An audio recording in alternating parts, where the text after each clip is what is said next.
She could have slipped away with a stack of $10,000. No one would know. No one would catch her. No one would notice. Because the only person watching her was a solitary old man, sitting behind his screen, awaiting the betrayal he had witnessed hundreds of times before. But today, he didn't see greed. He saw a guardian. And that very moment changed the rest of his life. If you've ever thought there's no one left in this world worth trusting, watch until the end of the story. Subscribe to the channel and leave a comment to tell us where you're watching this video from. Sterling Claymore had once forced the gray-suited men of Phoenix's financial district to straighten their ties at the mere mention of his name.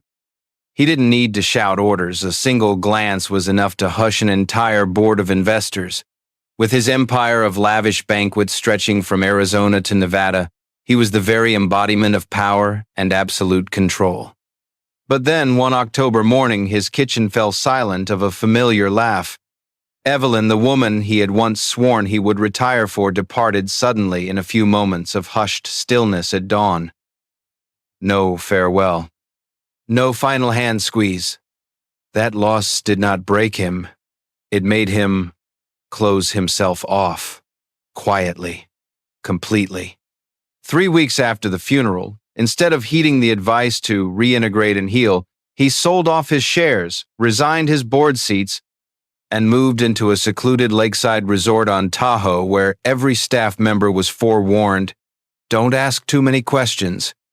In the luxurious mahogany villa overlooking the mist-shrouded lake, he did not live as a reclusive millionaire but as a night watchman in his own mind. He no longer sought someone to trust, but he never stopped testing. No one knew that each employee who entered the villa was part of a little game he had devised in advance, a precious object left behind, a door ajar, a misplaced detail designed to see what someone would do if they knew someone was watching. He called it his silent human nature trial, and most failed, silently, without consequence. But he remembered each one. Then, in the third week of that month, when his private server abruptly took leave, the front desk sent up a replacement. A young woman who usually worked the night shift in the main restaurant. A name he had never seen on any roster. Serafina Jones. He did not look at her for long, only a slight nod the same way he had signed millions of contracts. But in his mind, he had already begun to draw up a new chessboard. What would she do when a door stood ajar in a place where no one was watching and thousands of dollars lay spread out before her eyes? The answer was being monitored by the second. Welcome to 30 Millionaire Stories, where success meets solitude, and every story heals a hidden wound. Subscribe and discover the heart behind the fortune. Serafina Jones wasn't the sort of person to make anyone do a double take. She worked quietly in the restaurant, as if she belonged to that space like a muted golden lamp glow, like a smooth-moving current of Tahoe evenings. Every step she took was firm, yet soft. No hesitation, no sway, no rush. She passed by the tables of wealthy patrons carrying trays of wine without spilling a single drop. Yet, she never gave them a face to remember. Her olive skin gleamed under the lights, long black hair tied neatly atop her head, simple worn in flats, clean and silent, no perfume, no lipstick. Just bare skin and eyes that seemed to conceal something unnamed. No one on the staff paid her more attention than necessary. She arrived on time, left on time, never complained, never sneered, never grew overly familiar.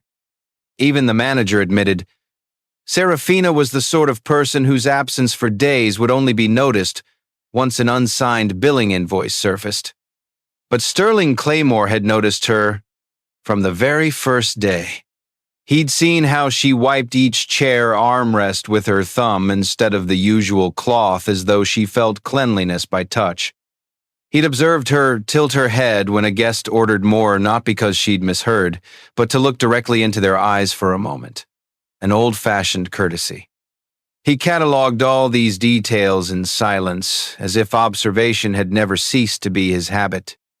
Then, one late afternoon, when the regular server in the special villa wing abruptly took leave for family reasons, the front desk hastily assigned a substitute. There was no time to think. Within minutes, Serafina had stepped through the door known as the quietest entrance in the entire resort. When she entered Sterling's suite for the first time, he didn't utter a word, only a brief glance from the armchair in the corner, where soft light played over a glass, leaving a damp ring on the oak-side table. She bowed her head slightly, a gesture neither too deep nor too familiar, then went about her work as she would at any other table. Sterling left it at that for exactly 3 days. He made no demands beyond the most basic, no questions, no immediate tests, but in his mind he had already begun to calculate. This young woman was unlike any he had ever tested, not because she was more talented, but because she didn't need him to see anything, and that alone made him want to look more closely. On the 4th night, he called the front desk and requested that her assignment in the villa be extended by 2 weeks. His reason was simple. She brews coffee perfectly. No one objected. No one suspected a thing. But in truth, he had begun to set up a test once again. This time, unlike the previous challenges, no forgotten wallet, no watch left in the restroom, he prepared a small room adjoining the reading room, with a half-open safe. Inside were items enough to probe one's character. Several bundles of old banknotes, a classic pearl necklace, and a deepered envelope sealed tight, as if hiding some secret within. Sterling instructed the technical staff to recheck the cameras, the angles, the audio, the lighting. He wanted to see every movement clearly, not to accuse, but to search for something that, in his 60 years in the business world, he still hadn't entirely lost. Honesty that requires no audience. That evening, when Serafina stepped into the villa, he said only one brief sentence before withdrawing to his room. "Just place the items as you normally would. I'll come out later." The door clicked shut softly, and on the other side the test began. Would she enter? Or would she turn away as if she'd seen nothing? Could it be that an ordinary waitress would become the greatest lesson of his life? Dear viewers, please take a moment to relax, or pour yourself a glass of water, then continue listening to the story. More unexpected twists await. Comment 1 if you're enjoying the story, so we know you're still here. Dawn crept across Lake Tahoe's surface with a light so thin it felt like mist. Inside the mahogany villa, all was silent, as if the whole world had paused. Yet, in the house's deepest corner, a plan had been laid out down to the smallest detail. Sterling Claymore awoke earlier than usual. He walked slowly down the corridor, his fingers brushing the lock of the left-hand door, before turning the knob until the latch was poised 1 notch from fully closed. He neither locked it nor left it wide open, just enough so that a muted golden beam would spill onto the wooden floor, enough that anyone paying attention might pause. Inside stood a safe, not the modern, electronically coded kind used by banks, but an antique, iron-walled chest now faded to slate gray. It wasn't well hidden. It wasn't locked. And within it, everything lay arranged to appear accidental, yet deliberately calculated. A stack of old bills leaned at an angle, a handful of French ceramic keepsakes, and a pair of white diamond earrings, Evelyn's only favorite design. Sterling slipped a red envelope, blank and unaddressed, under the safe's lip as if someone had just drawn it out and not quite managed to put it back. Above, camouflaged amid intricate wood carvings, a camera hummed quietly. Its field of view was wide enough to catch every movement, an eyebrow lift, a hesitant step, a fleeting glance. Sterling himself did not enter the room. He sat in the reading study, headphones on, eyes fixed on the live feed. No expression crossed his face, no flicker of doubt. But within him, the air was far from still. Just minutes after 7 o'clock, Serafina appeared exactly as she did every day. She wore her simple restaurant uniform and carried a tray of napkins, her steps measured and sure, yet softly light. As she passed the hallway leading to the slightly ajar door, she halted not out of sheer curiosity, but because of that unusual wash of golden light against the tile floor. She paused for a single heartbeat. Then she approached gently, unhurried, unguarded. Tilting her head, she peered inside. Her eyes scanned the room. No sign of disturbance. No whisper of noise. Yet the scene within was enough to make any onlooker's pulse quicken. Serafina did not step in. Not even half a step. Instead, she stood still, watching. After a moment, she withdrew her phone from her apron pocket and called the front desk with a quiet report. "There's a villa room left. A jar containing unsecured valuables." She didn't ask who would handle it. She didn't repeat herself. When she hung up, she didn't move on to the next task. Serafina simply remained. And she stayed there, 5 minutes, then 10, then 20. No one had instructed her. No one had assigned her duty. She merely stood, occasionally pacing the hallway, her gaze never leaving the half-open door. When a housekeeper approached, she calmly intercepted, reminding them that the area needed to remain undisturbed. Her tone held no hint of command, only a polite firmness no one cared to defy. 5 hours passed in that same way. Sterling said nothing. He watched, memorizing every nuance. She did not enter. She did not rifle through the contents.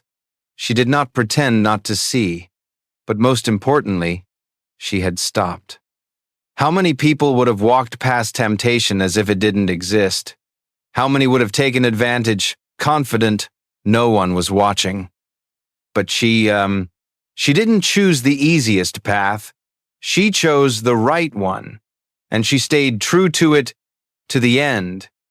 Perhaps, in a world rife with pretense, genuine kindness needs no reward. Sterling began to wonder who was truly being tested in this morning's silent trial. After 5 hours with not a single lapse in attention, not one misstep, Sterling Claymore emerged from the reading study with an inscrutable expression. He walked slowly, nearly soundlessly, as if savoring the moment of confronting the young woman who had upended all his carefully laid plans. Serafina looked up at the soft echo of his footsteps. She said nothing, merely offered a slight nod and turned away, preparing to resume her duties as if nothing had happened. But Sterling spoke. For the first time in many days, he called her by name. In the warm glow of wood paneling and gentle lamplight, he asked a simple question, softer, slower than his usual tone. "Why? Did you do it?" Serafina turned back, her eyes calm and reflective. She neither sounded surprised nor sought to sound grateful or defiant. She merely drew a quiet breath and replied in an even voice. "I believe bringing food to the table isn't everything. If something seems out of place, it's my responsibility to protect the guest's space, even if I'm just a server." That answer, far from a defense, gave Sterling pause. It felt unprepared, genuine, and therefore impossible to dismiss. He nodded once, then turned and walked away. A few hours later, as Serafina prepared to leave the villa, the manager handed her an envelope. Inside was a check for $25,000 with a brief note, "A token of gratitude." She held it for a long moment before returning to the villa. She knocked on Sterling's door and, for the first time, asked to see him. He agreed. She entered, still holding the envelope, though not to clutch it.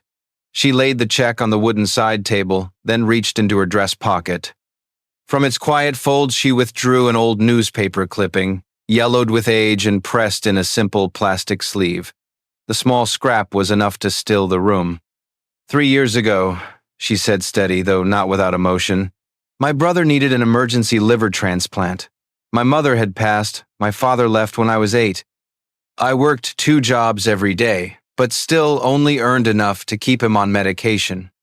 She placed a fingertip at the clipping's corner, where a brief notice read, "Anonymous donor covers full cost of emergency liver transplant at San Diego Hospital." At the time, no name was given, only that the donor had lost a loved one to the same illness, and you were the only person I ever met whose eyes carried the sorrow of someone who'd lost it all. Her tone remained quiet, no self-pity, no pleading. She simply spoke the truth she had carried for so long. "I chose to work at this resort because of you, not to ask for anything. I only wanted one day close enough to say thank you, properly, just once." Sterling said nothing at first. He looked at the clipping, then at her. Something inside him slipped past the walls he'd erected in the years since his own loss, silently, unexpectedly. Not dramatics, but just enough to make his heart skip a beat. He remembered signing that donation. Evelyn had been gone only 4 months. He'd signed without knowing the recipient's name, only that he could not bear to see another person lose someone they loved, as he had forgotten. But now, the beneficiary stood before him. Unlike all those who had once scrambled for his money, she came with gratitude, no demands, no expectations, no hope of reward, only a single, sincere expression of thanks. And perhaps that was the thing he needed to hear more than any praise. How many years had passed since someone had thanked him without expecting anything in return? And today, the very person he sought to test became the one to teach him life's simplest lesson. Sterling Claymore said nothing the night Serafina revealed the old newspaper clipping. But just 2 days later, he called the law office in Carson City, the one holding his final will drafted in a haze of grief after Evelyn's death. This time, his voice carried no weight of sorrow but firm resolve. He requested they reopen his file and add a name that had never appeared in any of his legal documents before: Serafina Jones. Not to grant her inheritance, nor to repay a debt, but to join him in rewriting the rest of the Claymore legacy, not with assets, but with trust. The following week, in a sunlit conference room on the 3rd floor of a small Reno office building, Serafina sat behind a desk for the very first time. There was no launch ceremony, no press, only a neat wooden sign, Claymore Foundation, Western Regional Office. On the walls hung photographs of past projects, an under-resourced hospital in rural Utah, a free clinic in Arizona, and a community shelter for single mothers in Las Cruces. All had once borne Sterling's name, but none had continued after his silent support. Until now. Serafina was no seasoned executive. She held no MBA. She had no impressive resume. Yet she possessed what Sterling had failed to find in anyone for years: an unshakable certainty about right and a patience that sought no recognition. She began with small tasks, calling the local hospital, coordinating with state health insurance offices to identify patients denied treatment for lack of coverage. She listened attentively, took notes relentlessly, and proposed solutions unvarnished, unpretentious, simply vital first steps. Sterling did not interfere, but each Monday morning he appeared as an advisor not to command, but to witness.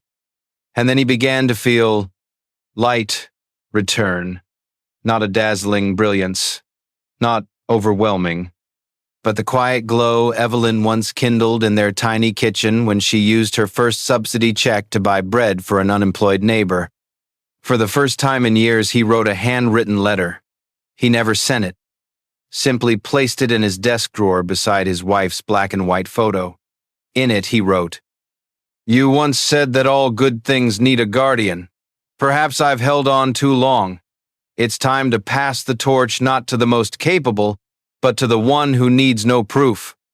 3 months later, the Claymore Foundation opened 2 new community health centers, one in Reno, where Serafina worked, the other in Laughlin, operated by volunteer medical students. With each new project, Sterling quietly approved the funding. No bylines, no photographs, no statements. Yet wherever a boy needed asthma medication or a young mother required transport to treatment, a grant bore 3 words: Claymore Foundation. And the person who personally sent out those disbursement letters was Serafina, not because he simply believed in her, but because he rediscovered what he had long forgotten, that holding on does not make one the best guardian. Some things truly come to life only when given away. Perhaps this was not a decision at all, but a wake-up call. That trust, once placed in the right hands, spreads on its own, unbound by blood, money, or power. Are you still here, my viewers? Comment 1 if you're still with me and ready for more of the story. 2 years passed like gentle ripples on Lake Tahoe's surface, quiet, unhurried, yet relentlessly wearing away at time by their very persistence. Under Serafina Jones's leadership, the Claymore Foundation did not swell into a massive organization. Instead, it threaded through 5 states like a clear, cooling, reliable spring. Community healthcare programs, nursing scholarships, meals for isolated seniors, and patient transport services in remote areas bit by bit, story by story reshaped the map of compassion that Sterling once doubted. Serafina herself hardly changed. She still moved softly, spoke sparingly, and chose doing over proclaiming. She never mentioned herself in speeches. If anyone asked, she always credited Sterling as the man who saw what the world had overlooked. Then, on a late autumn afternoon, while meeting with coordinators and Flagstaff, she received a call from her former resort manager in Tahoe. His voice trembled slightly. He passed away, in his sleep, on the veranda, so gently like listening to water lapping on stone. Serafina did not reply immediately. She gazed out the window at leaves turning from green to red, then falling as if nature itself were closing another unnamed season. She returned to Tahoe the next morning. There was no grand funeral, only a small farewell just as he had wished. Former servers, a few close neighbors, and some Claymore Foundation staff. No speeches, everything held in respectful silence. Afterward, the manager handed her a small envelope. Old, unopened, it lay neatly on the wooden side table where he used to sip tea at sunset. Inside, a single handwritten line, the ink shaking yet clear. You were the only one to remind me that giving can come before receiving. Serafina read it without tears, yet something in her shifted, a taut cord finally loosening, not snapping, but softening enough to carry on. Years later, at the graduation ceremony for community nursing students funded by the Claymore Foundation, one graduate rose to speak. She had grown up in temporary housing, her mother lost for lack of insurance, her dream of college long dismissed as fantasy. Then one day, someone handed her an acceptance package, tuition-free, dorm support, and a single request: go back and serve your community. She ended with, I don't know who founded this fund, but thanks to them, I know today what it feels like to be believed in before you prove your worth. Serafina sat in the last row. No one knew it was her. She wore simple clothes, hair tied high, flat shoes, just like the first day she stepped into that silent old millionaire's villa by the lake. Only now, her eyes held more than calm. They held a clear light, like someone had placed a lamp inside her, warm enough to guide those who follow. And perhaps that is the true legacy, not how much you give, but who is lifted by unconditional trust. Sterling Claymore no longer makes headlines. There are no bronze statues or awards in his name. Yet across 5 states, thousands have been healed, supported, and given life simply because once, one man quietly said thank you. A single thank you wrote an entire future. Perhaps the greatest beauty in life is not what we hold on to, but what we freely give without witness, expecting nothing in return. From an unlocked safe left ajar, to an unspoken gratitude, to a network saving thousands of lives, this story reminds us that genuine kindness, placed in the right hands, can rewrite the future. If you carry an unspoken debt of gratitude in your heart, find a way to send it, for that may be the lamp someone needs in their darkness. Leave a comment below. We read and listen every evening. If this story touched your heart, don't forget to tap the heart icon. Share with a friend who needs healing, and follow for more meaningful stories to come. Thank you for staying until the end. See you at all the wonderful things awaiting ahead.